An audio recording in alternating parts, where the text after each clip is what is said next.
Weight Watchers has just filed for bankruptcy. Yes, the Weight Watchers. The one that your mum probably enrolled in the early 2000s. The one that Oprah famously endorsed. So it's gone. But what actually killed it? Was it Ozempic? Was it the advent of lifting culture? Or did they lose the plot behind the scenes? This isn't just a story about a company collapsing. It's the story of a shifting culture, of how we see fitness, health, and our bodies, and how an empire failed to adapt. For decades, Weight Watchers was the gold standard. Millions of members, celebrity endorsements, and massive ad campaigns. They built a system, counting points, weigh-ins, and support groups that promised sustainable weight loss. It was built on one idea: discipline equaled weight loss. If you used their system, came to their group, and paid them money, you would succeed. Then something changed. Weight Watchers numbers started dropping, and dropping fast. In 2018, they had over 4 million members, but by 2024, that number was much closer to 3.3 million. They tried rebranding into WW. The reason for this being was a kind of change in the culture. The idea of Weight Watchers just sounded quite imposing, and they wanted to kind of shift away from that emphasis on weight and kind of look more into the idea of wellness. But this move confused people.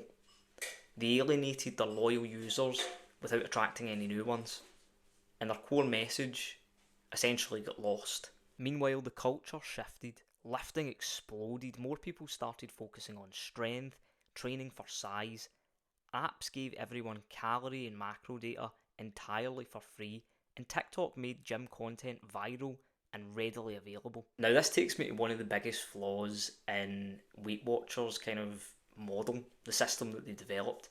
It was solely based around weight loss. I'm going to roll us back to a little story from 2010, a personal anecdote if you will. A friend of the family joined Weight Watchers and he lost hundreds of weight, and I was only a little boy at the time, but I remember hearing something, and even my little kind of kid brain thought it was quite disconcerting, and it was that they weren't allowed to exercise whilst they were on Weight Watchers, because if they possibly gained any muscle, it could affect the scale going down. Now, I don't know if all branches of Weight Watchers did this, but this kind of idea of focusing on literal BMI and scale weight absolutely has fallen out of fashion, and rightfully so. We've realised that it's much more important to actually focus on the visceral fat that you're carrying on your body, making the body fat percentage go down and the muscle percentage go up. Lifting culture has definitely exploded in the last few years. You find people, day to day, I find people a lot more concerned about their protein intake, getting their body fat percentage down rather than scale weight.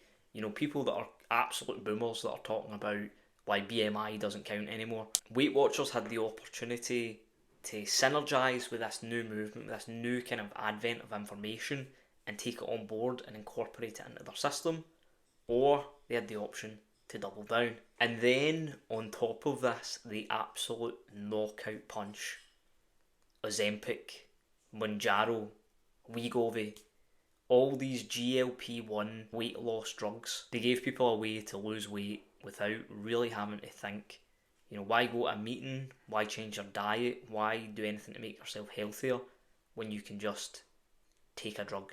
I think in a lot of ways there's a certain type of person that went to Weight Watchers, and it was not the person that necessarily went to the gym.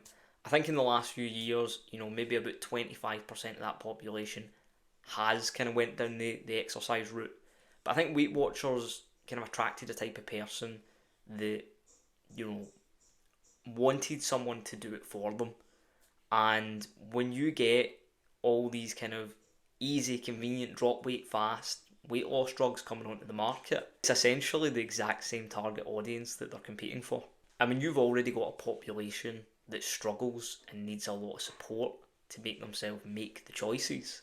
They need that social pressure of the weekly weigh-in. You know, when they see something that is as convenient as taking a drug that will do it for them, what do you think they're going to do? Internally, WW was bleeding money. 1.5 billion in debt, 3 CEOs in 3 years, a 132 million acquisition of a telehealth startup to sell weight loss medication. But it was too little and too late. They tried to pivot into the future, but unfortunately their foundation was stuck in the past.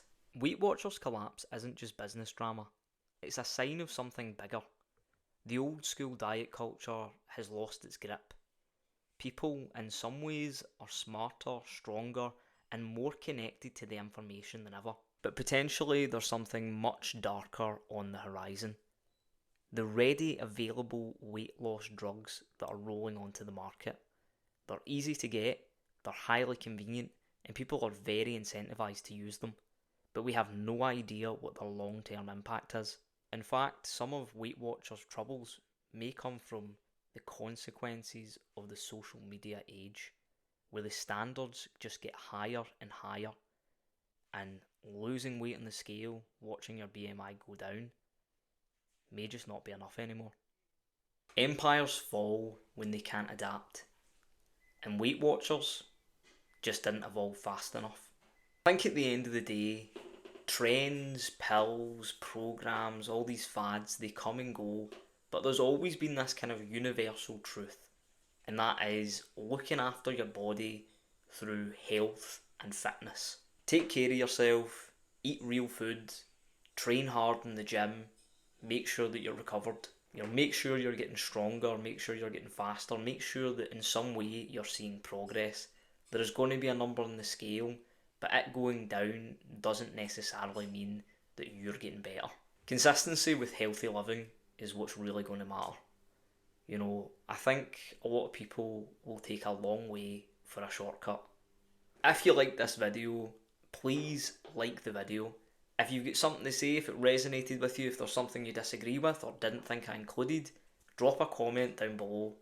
And if you enjoy this type of video, please consider clicking subscribe, hitting the bell icon so you can stay up to date on the latest ones.